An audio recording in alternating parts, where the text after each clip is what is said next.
and other Horn Africans are linguistically, culturally, phenotypically, and genetically distinct from other African populations. Despite being outnumbered 2-to-1 in the region, the Habeshas have historically been dominant in Ethiopia and Eritrea, with the lingua franca of Ethiopia being the Amharic language, although the Amhara people are only 27% of the population, and the Amhara are overwhelmingly Orthodox Christian, famously being among the first nations in the world to adopt Christianity after the Armenians. The Tigrayans, fellow Orthodox Christians, are divided between Ethiopia and Eritrea and are very closely related to the Tigray, a smaller Islamic nation in the north of Eritrea, and these three make up the overwhelming majority of the Habesha population. The Cushitic nations include the Afar people, who are actually divided between the three countries of Eritrea, Ethiopia, and Djibouti in an area known as the Afar Triangle or Afaria, although the separatist movement pushing for unification and independence of Afaria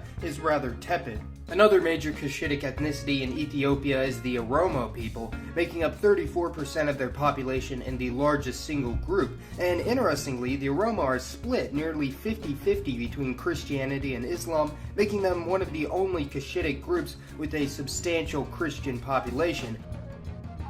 with Orthodoxy predominant in the northern region of Oromia, while Sunni Islam is predominant in the southern portion, which stretches almost all the way down to the coast of Kenya. Which also brings us to perhaps the Somalis. Although Somalia only takes up a small chunk of the Horn in terms of land area, the greater Somali nation is truly massive, with ethnic Somalis inhabiting the eastern half of Djibouti, the Somali region of Ethiopia known as Ogaden, and the northeast corner of Kenya, with around 40% of the population lying outside of Somalia, having the strongest ethno-nationalist separatist movements of any group in the Horn. Not many people know this, but Somalia was previously one of the most economically prosperous and modernized countries in all of Africa in the past, having per capita the strongest military in the entire continent for a time. However, the Ogaden War between Ethiopia and Somalia was one of the catalysts for the unfortunate collapse of the Somalian government and the failure to acquire the territories of the supposed Greater Somali State. Now, this begs the question of why Somalia and Djibouti, two Cushitic countries, are a part of the supranational organization known as the Arab League. Well, various Arab traders and merchants have been visiting the Horn for hundreds of years, and there are several small Arabic enclaves in the Horn of Africa, although as you can probably guess, almost all of them are located on the coast, with Arabic speakers on the northern coast of Somalia and Eritrea, where they are known as the Rashida Arabs, speaking a dialect remarkably similar to that in the Hejaz region in Saudi Arabia.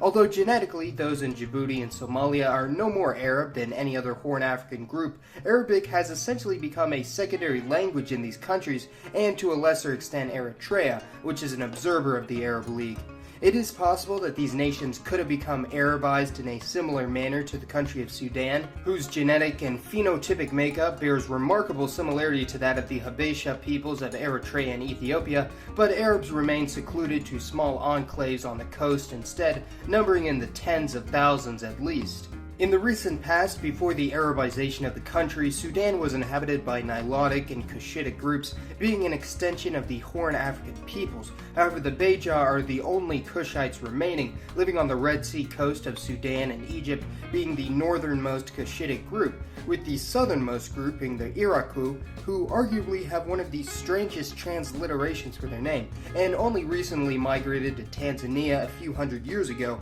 numbering around 500,000 to 1 million people. Also worth noting is that Ethiopia once had one of the largest and most ancient Jewish tribes of any country, known as the Beta Israel. However, nearly the entire community of 140,000 people was evacuated to Israel in the 1980s. However, in Africa, there are many regions, and these regions contain many diverse peoples, perhaps none more intriguing than those lying on the Horn of Africa. And if the map of Africa was the head of some strange, misshapen animal, it's pretty obvious that this area would be the Horn, jutting out into the ocean, and is alternatively referred to as Northeast Africa, although this definition sometimes includes Sudan and Kenya as well, and occasionally the Horn is used to refer only to Somalia and the region of Ogaden in Ethiopia, but more on that later. This region is currently divided between the countries of Djibouti, Eritrea, Ethiopia, and Somalia, although there are a rainbow of languages and cultures spread out across this landscape, with each country having a very heterogeneous ethnic makeup other than perhaps Somalia. This is a product of not just recent European colonialism, but also thousands of years of imperialism and nation building, although the people groups of the Horn of Africa can largely be divided into a few macro groups, the largest of which are the Habesha, also known as Abyssinians, and the Cushites, both members of the Afro-Asiatic family. The Cushitic languages are related to the much larger Semitic languages, somewhat assuming that Cushitic was descended from the Semitic branch. However, there's actually strong genetic, linguistic, and archaeological evidence to suggest that it's actually the other way around, with the epicenter of the Afro-Asiatic language family originating around the Horn of Africa, most likely southern Ethiopia, and spreading north to Sudan, Egypt, and the Maghreb, becoming the Egyptian and Berber languages respectively, before crossing the Sinai Peninsula and arriving in Asia around 3000 BC. The languages that entered the Arabian Peninsula through Egypt were the roots for the Semitic languages, which include Aramaic, Hebrew, Arabic, and several other dead languages such as Phoenician, although there is a lesser-known branch of the Semitic languages south of Arabia. The Habesha languages of the Horn are believed to all be descendants of the ancient Ge'ez language, which in turn most likely originated in the southern Arabian Peninsula around 3,000 to 4,000 years ago. The Habesha people and languages are a fascinating succession, going full circle from the Horn to Egypt to Arabia, then returning to the Horn again, establishing the Aksumite kingdom. Because of this, the Semitic languages of the Horn are more closely related to Arabic than their older Cushitic counterparts. However, because of proximity to each other, the two share much of the same vocabulary, and the Habesha and Cushites also share a common Horn African gene pool, although it's very difficult to accurately assess how much admixture from other racial groups is present in the Horn African population.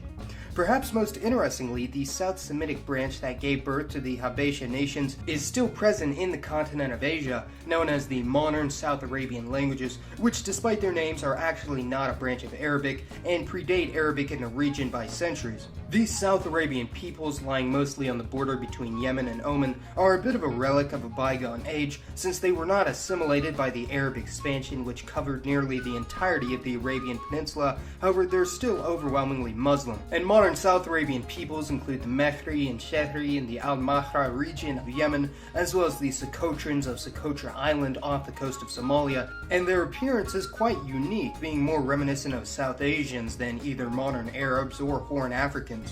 Over the many thousands of years, the Horn Africans have developed a unique gene pool and phenotype, with appearance varying greatly among individuals, being somewhat comparable to the difference between Indo-Aryans and Dravidians in the South Asian subcontinent in terms of admixture and linguistic substratum, but overall, Horn Africans have lighter skin than their Nilotic or Bantoid counterparts in their immediate vicinity, while also having significantly divergent facial features. The presence of Ethiopic paternal haplogroup E3b or EM215 in Berbers, Egyptians, Arabs, and other Afro-Asiatic populations seems to corroborate the hypothesis that the Afro-Asiatic homeland lies in the Horn of Africa, although levels of E3b greatly taper off among indigenous populations of the Arabian Peninsula. Certainly a large proportion of the Yemeni Arab population has some admixture from the Horn of Africa as a natural result of its proximity to the region, lying only 20 miles away from Africa at its closest point, but also due to invasions by the Abyssinians